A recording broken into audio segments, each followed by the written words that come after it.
الفرده دي 200 واللي راكبه عندي 180 تلزمني.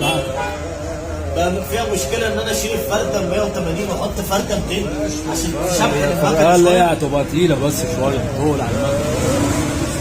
ده الاختلاف. تلزمني يا اسطى الفرده دي بتاعتك يا عم، اي حاجه هنا بتاعتك حبيبي يا اسطى والله.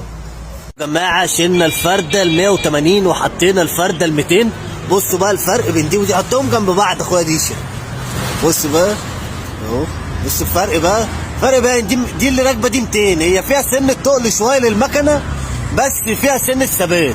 دي فرده 180 سليمه برضه فيهاش اي مشكله بس خفيفه. المكنه لما تيجي تقرص جامد بنزين تلاقي المكنه لعبت معاك من ورا، فطبعا احنا مش عايزين ده.